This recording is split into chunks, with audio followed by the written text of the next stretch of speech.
Hello friends, नमस्कार। स्वागत है आप सभी का जीएस विजन एकेडमी पर। तो आज हम देखेंगे राष्ट्रीय स्वास्थ्य मिशन छत्तीसगढ़ की ओर से जो है 226 पोस्ट की वैकेंसी आया हुआ है और ये बहुत सारे पोस्ट हैं। इसका पहले भी मैं वीडियो बनाया था पेपर कटिंग का, जिसमें आप कमेंट किए थे डिटेल के लिए। तो आज हम चर्चा करेंगे पूरा डिटेल इसमें कि एज क्या चाहिए, योग्यता क्या है, वेतनमान क्या होगा, ये सारी जानकारियाँ इस वीडियो के माध्यम से हम देखेंगे। तो चलिए दोस्तों शुरू करते हैं। और शुरू करने से पहले चैनल में पहली बार जुड़े हैं तो सबसे पहले चैनल को सब्सक्राइब कर लेंगे, बेल आइकन में ऑल जरूर प्रेस कर लें, ताकि वीडियो का नोटिफिकेशन के साथ साथ वैकेंसी न्यूज़ के साथ साथ जीके, जीएस और मैथ्स रीजनिंग का भी अध्ययन हमारे चैनल के माध्यम से आप कर सकते हैं। आपको मैं जो है ऑनलाइन फॉर्म कैसे भरें ये भी जानकारी आपको प्रोवाइड कराऊँगा। ऑनलाइन फॉर्म कैसे भरना है इसके लिए भी अलग से मैं आप वीडियो बना दूंगा। तो चलिए दोस्तों देखते हैं। ये जो है 11/11/2024 के डेट में ये जारी हुआ है। और देखिए, राष्ट्रीय स्वास्थ्य मिशन छत्तीसगढ़ के अंतर्गत आरोपी वित्तीय वर्ष 2024-25 में स्वीकृत पदों के आधार पर राज्य स्तर स्वास्थ्य सेवाओं को सुदृढ़ करने के लिए निम्नांकित रिक्त संविदा पूर्ति हेतु ये आवेदन पत्र है। ये ऑनलाइन आवेदन भरना है आपको। ऑनलाइन आवेदन पत्र कब तक भरना है? ये 18/11 से शुरू हो रहा है, आज ही से, और ये 2 दिसंबर तक चलेगा। तो इसके लिए अलग से वीडियो बना दूंगा। मैं शुरू से ही चर्चा किया हूँ आपसे। तो अभी हम जो है मोटी मोटा तौर पर देखेंगे, क्योंकि बहुत सारे पोस्ट निकले हुए हैं। इसमें 2 तरह की पोस्ट है, एक राज्य स्तर पर पोस्ट है और दूसरा जो है देखेंगे वो जो है आपका संभाग और जिला लेवल का पोस्ट है। तो चलिए देखते हैं। यहाँ देखिए स्टेट प्रोग्राम मैनेजर, इसमें अनारक्षित में एक पोस्ट है, कुल एक पोस्ट है। तो देखिए अनारक्षित मतलब आप समझ सकते हैं ये संविदा पोस्ट है, सभी पोस्ट। ये भी ध्यान रखें कि शुरू में हमने देख चुका है। तो ये अनारक्षित मतलब SC ST OBC सारे लोग इसमें फिलअप कर सकते हैं। जनरल सब SC ST OBC जनरल तीनों वर्ग। यहाँ देखिए स्टेट एपिडेमोलॉजिस्ट, देखिए एपिडेमोलॉजिस्ट ये जो है NTEP स्टेट एपिडेमायोलॉजिस्ट ये जो पोस्ट है ये अनारक्षित में एक पोस्ट है और कुल पद जो है कितना है? एक है। इसी तरह से स्टेट एपिडेमोलॉजिस्ट ये जो है ITSP, तो देखिए एपिडेमोलॉजिस्ट में एक पोस्ट इसमें भी है और स्टेट मैनेजर अकाउंट इसमें भी एक पोस्ट है और सभी जनरल में है। स्टेट कंसल्टेंट RI इसमें भी एक पोस्ट है और ये भी जनरल है। और आगे देखते हैं स्टेट कंसल्टेंट, देखिए प्रोक्योरमेंट एंड लॉजिस्टिक, तो ये इसमें भी एक पोस्ट जनरल में है। स्टेट कंसल्टेंट ब्रिज कोर्स इसमें भी एक पोस्ट है। स्टेट कंसल्टेंट इसमें भी एक पोस्ट है। स्टेट कंसल्टेंट इसमें भी एक पोस्ट है। स्टेट कंसल्टेंट इसमें भी। और जोनल देखिए यहाँ पे दिया हुआ है जोनल का, तो इसमें एक एक कुल मिला के टोटल 2 पोस्ट हैं। और मैनेजर डाटा इसमें एक पोस्ट है। तो इस तरह से टोटल पोस्ट दिया हुआ है। एक एक चीज़ हम डिटेल यहाँ चर्चा नहीं करेंगे क्योंकि वीडियो लंबा हो जाएगा। मैं इसको टेलीग्राम में, नीचे डिस्क्रिप्शन में आपको टेलीग्राम का हमारा लिंक मिल जाएगा, उस टेलीग्राम में जाकर के आप ज्वाइन कर लें। जीएस विजन एकेडमी सर्च करके भी कर सकते हैं और लिंक से भी जा सकते हैं। तो उसमें मैं ये प्रोवाइड करा दूंगा, वहाँ आप डिटेल देख लेंगे। अभी मोटी मोटा तौर पर हम देखते हैं। यहाँ देखिए 13, 14, 15, 16 ये क्रम याद रखिएगा, 21 तक है। तो ये टोटल इस तरह से टोटल पोस्ट की बात करते हैं। टोटल पोस्ट देखते हैं सीधा सीधा, कुल योग जो है कितने हैं? 23 है और यहाँ पे 13। इस तरह से टोटल जो राज्य लेवल का पोस्ट है ये 41 पोस्ट निकला हुआ है। ये राज्य स्तर का पोस्ट है। अब चलिए देखते हैं अगला जो है संभाग एवं जिला स्तर पर रिक्त पद है। तो देखिए यहाँ पे भी दिया है माइक्रोबायोलॉजिस्ट, यहाँ district programme manager, district manager urban. तो इस तरह से दिया हुआ है। एक एक पोस्ट अनारक्षित में है, यहाँ अनारक्षित में 3 पोस्ट है, यहाँ 1 पोस्ट है। इस तरह से टोटल दिया हुआ है। चलिए हम टोटल कुल पोस्ट की जानकारी देखते हैं कितने हैं। यहाँ पे आप एक एक चीज़ यहाँ देख सकते हैं, टेलीग्राम में प्रोवाइड करा ही दूंगा।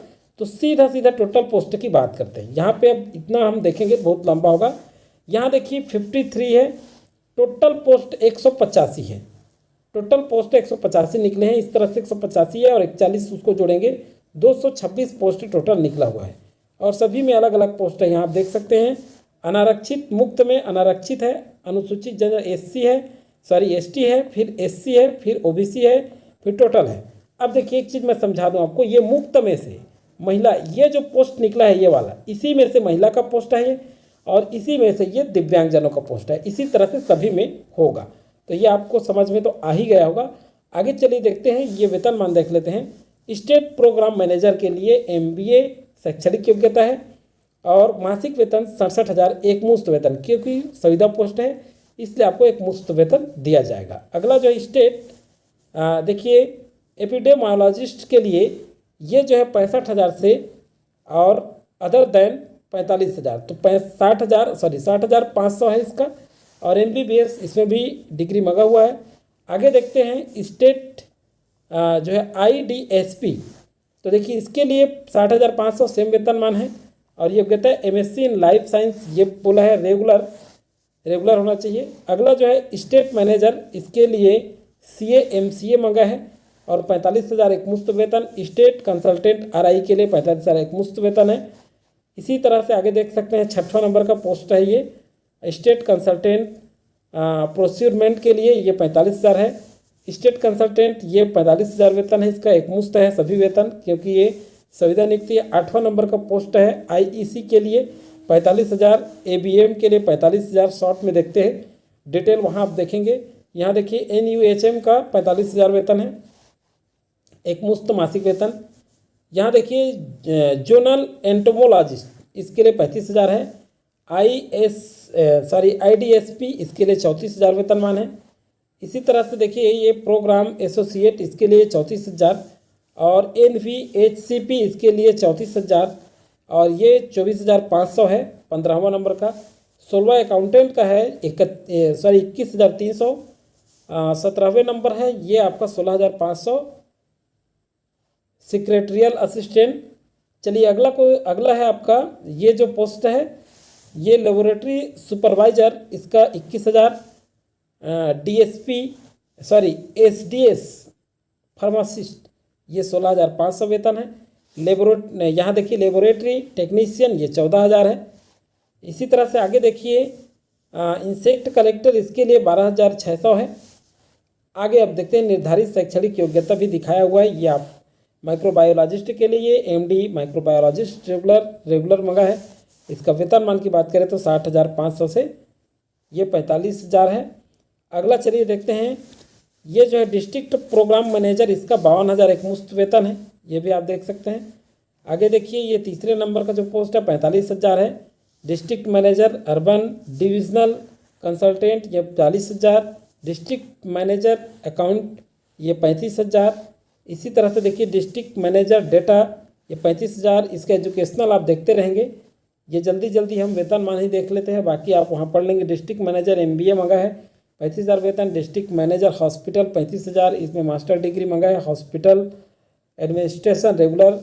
डिस्ट्रिक्ट कंसल्टेंट, इसके लिए MPH रेगुलर 35,000 वेतनमान बताया गया है। आगे चलिए देखते हैं ये देखिए NTCP, इसके लिए 35,000 वेतनमान है। IDSP इसके लिए जो है 35,000 वेतन है, एक मुश्त वेतन है। फिर उसके बाद ये देखिए RMNCH प्लस 35,000 वेतन है इनका भी। डिस्ट्रिक्ट ये देखिए IDSP इसके लिए 35,000, NVBDCP इसके लिए 35,000। इस तरह से पूरा दिया हुआ है, तो इस तरह से आप देख लेंगे क्योंकि ये काफ़ी लंबा हो जाएगा। महत्वपूर्ण चीज़ों को देखेंगे मोटा तौर पे जो हमारे लिए इम्पॉर्टेंट है। अब देखिए आवेदन के लिए देखते हैं यहाँ पे, तो आवेदन जो है 18 तारीख से शुरू हो रहा है आज से ही, और ये 2 दिसंबर तक चलेगा, तो काफ़ी लंबा समय है। ऑनलाइन के लिए ये वेबसाइट है www.cghealth.nic.in, इस पर जाकर के आप फॉर्म फिल कर सकते हैं। इसके लिए अलग से ऑनलाइन मैं बता दूंगा, पहले ही बताया। आवेदन शुल्क की बात देख लेते हैं, चलिए देखते हैं। यहाँ देखिए छत्तीसगढ़ राज्य की स्थानीय निवासी प्रतिभागियों के लिए किसी प्रकार की कोई शुल्क नहीं देना होगा। मतलब छत्तीसगढ़ के स्थानीय निवासी को कोई शुल्क नहीं देना है, उनके लिए फ्री है, निःशुल्क है। अन्य राज्य के अभ्यर्थियों के लिए जैसे विकलांग और महिला है, तो जिनका 25,000 प्रति माह से कम वेतनमान वाले हैं उनको 100 रुपये लगेगा फी, और 25,000 प्रति माह एवं अधिक वेतनमान वालों के लिए 200 लगेगा। किनके लिए? महिला और विकलांग लोगों के लिए। अब देखिए अनारक्षित वर्ग के होंगे तो 25,000 से कम वेतनमान का पोस्ट आप फिल करेंगे तो 300 देना होगा, और 25,000 प्रति माह उससे अधिक वेतनमान के लिए 400 रुपये आपको फी लगेगा। चलिए अगला देखते हैं। यहाँ पे ऑनलाइन माध्यम से ही देय शुल्क होगा, रेफरेंस नंबर को उल्लेख करने पर ही आवेदन मान्य होगा। देखिए अगला जो है इस तरह से और ये लिखा है, अतः अन्य राज्यों के अभ्यर्थियों को अनारक्षित वर्ग हेतु निर्धारित शुल्क का भुगतान करना होगा। अगर आप अदर स्टेट से हैं तो ये जो शुल्क बताया गया है उसे आपको क्या करना होगा, जो है पटाना पड़ेगा, आपको फिल करना देना पड़ेगा, भुगतान करना पड़ेगा, पे करना पड़ेगा। अब देखिए, आवेदक एक से अधिक पदों हेतु आवेदन कर सकते हैं, किंतु पृथक पृथक आवेदन पत्र भरना होगा। अन्य राज्यों के अभ्यर्थियों के लिए परीक्षा शुल्क आवेदित पदों के उच्चतम वेतन के अनुरूप एक बार ही देना होगा। उक्त शुल्क के भुगतान का रेफरेंस नंबर समस्त दस्तावेज में अंकित कर फाइनल सेव करना अनिवार्य होगा। तो देखिए, आप शुल्क आपको एक ही देना है, हालांकि आप बहुत सारे पोस्टों में फॉर्म फिल कर सकते हैं। और शुल्क अदर स्टेट वालों के लिए, छत्तीसगढ़ वालों के लिए नहीं है, ये भी ध्यान रखें, छत्तीसगढ़ का निःशुल्क है। अन्य राज्यों के अभ्यर्थी को आवेदन शुल्क का भुगतान करने के लिए ऑनलाइन आवेदन पोर्टल में फी पेमेंट लिंक में क्लिक करें और आवेदन शुल्क का भुगतान करें। और देखिए, एप्लीकेशन फी सेक्शन में भर करके फाइनल सेव एप्लीकेशन पर क्लिक करें। ऑनलाइन आवेदन से संबंधित विस्तृत विवरण ऑनलाइन पोर्टल पर उपलब्ध है। तो देखिए, ये दिया हुआ है और आगे कह रहा है कि PDF अपलोड करके फाइनल सबमिट क्लिक करेंगे, ये भी दिया है। फाइनल सबमिट क्लिक करने पर ही आवेदन मान्य होगा। चलिए, आयु सीमा की बात कर लेते हैं। तो आयु सीमा 1 जनवरी 2024 की स्थिति में न्यूनतम 18 वर्ष होना चाहिए और 70 वर्ष से चिकित्सीय पद हेतु तथा 64 वर्ष प्रबंधकीय पद हेतु होगी। चिकित्सीय पद के लिए डॉक्टर के लिए 70 और प्रबंधकीय पद के लिए 64 वर्ष, ये मांगा है। अब चलिए भर्ती प्रक्रिया देख लेते हैं। तो ये पूरा भर्ती प्रक्रिया है, इसको आप अच्छे से पढ़ सकते हैं। देखिए क्या होगा, लिखित परीक्षा, कौशल परीक्षा, साक्षात्कार हेतु प्रविष्टि सूची कैसे बनेगी। 1 से 10 तक के लिए कुल विज्ञापित रिक्त पदों का 10 गुना अभ्यर्थियों की संख्या, लिखित कौशल हेतु अभ्यर्थियों की संख्या होगी। 11 से 50 तक का जो पोस्ट है उसके लिए 5 गुना और 50 से अधिक के लिए क्या है, 3 गुना। कुल विज्ञापित पदों की संख्या, विज्ञापित पदों की यह संख्या बताया गया है और इसमें जो अभ्यर्थियों की संख्या कितने गुना में लेंगे उसकी संख्या है। आगे चलिए देखते हैं कि यहाँ देखिए, लिखित परीक्षा हेतु अंतिम प्रविष्टि सूची अनिवार्य मूल्य शैक्षणिक योग्यता के सभी वर्षों के प्राप्तांकों का 65% अंक अनुभव के अंक के आधार पर तैयार की जाएगी। देखिए 65 जो है प्रतिशत अंक जोड़ा जाएगा, सभी जो शैक्षणिक योग्यता है उसका 65% वेटेज, अनिवार्य शैक्षणिक योग्यता के सभी प्राप्तांकों का 65% और अनुभव का भी आपको 10 से 15 अंक दिया जाएगा। जैसे देखिए, NHM छत्तीसगढ़ अंतर्गत कार्यरत अभ्यर्थियों को प्रत्येक वर्ष में 3 अंक दिया जाएगा। अगर मान लीजिए NHM का आपके पास 7 वर्ष का अनुभव है तो प्रत्येक वर्ष का 3 है तो 7 से 21, ऐसा नहीं होगा, मतलब आपको 15 अधिकतम दिया जाएगा। मतलब 5 साल का ही आपको अनुभव का 5 या 15 गुणक में, ऐसे 3 गुणक में 15 अंक दिया जाएगा। और अन्य अभ्यर्थी जो होंगे जिनके पास अनुभव प्रमाण पत्र है उनको 2 अंक दिया जाएगा प्रत्येक वर्ष, मतलब अधिकतम 10 अंक और 2 अंक प्रत्येक वर्ष के लिए।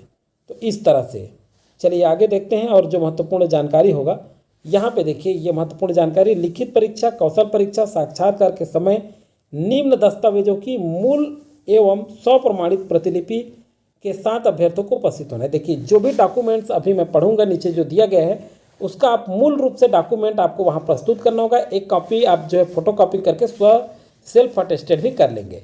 देखिए 10वीं अंक सूची लगेगा जन्म प्रमाण पत्र के लिए, स्नातक, स्नातकोत्तर, अन्य शैक्षणिक योग्यता के समस्त वर्षों की अंक सूची रखना है। जैसे स्नातक है तो फर्स्ट ईयर, सेकेंड ईयर और फाइनल ईयर, ऐसे सभी का जितना आपके पास डिग्री है, योग्यता है, संबंधित डिग्री, संबंधित काउंसलिंग का पंजीयन प्रमाण पत्र यदि लागू हो, रोजगार कार्यालय का जीवित पंजीयन रख लेना है आपको। छत्तीसगढ़ के निवासी हैं तो निवास प्रमाण पत्र रखना है, मूल निवास प्रमाण पत्र। अगर आप कैटेगरी से भरते हैं तो स्थायी जाति प्रमाण पत्र रखना है। पहचान पत्र के लिए Aadhaar card, voter card, PAN card, driving licence ये चलेगा। अनुभव प्रमाण पत्र अगर आपके पास है तो इसको रखेंगे। अनापत्ति प्रमाण पत्र अगर आप सर्विस में है तो इसके लिए ये रहेगा। अन्य दस्तावेज संबंधित यदि लागू होता है, यदि आपके पास और एक्स्ट्रा चीज़ है तो आप यहाँ रख सकते हैं। चलिए आगे देख लेते हैं। और प्रतीक्षा सूची, चयन सूची, ये तो वही वेटेज के आधार पर होगा, जो आपके मार्कशीट में जो आपकी योग्यता का नंबर है उसके हिसाब से आप जो वेटेज देते हुए पहले हम देख चुके हैं। तो ये वीडियो में जानकारी फिलहाल सारी जानकारियाँ हो चुकी है जो महत्वपूर्ण मोटी मोटा तौर से आपके लिए महत्वपूर्ण था। आगे जो है ऑनलाइन आवेदन के संबंध में मैं वीडियो बना दूंगा कि ऑनलाइन आप फॉर्म कैसे फिलअप करेंगे। तो चलिए दोस्तों, आज की वीडियो में फिलहाल इतना ही, मिलेंगे नेक्स्ट वीडियो में नई जानकारियों के साथ। तब तक के लिए आप सभी को शुभकामनाएं।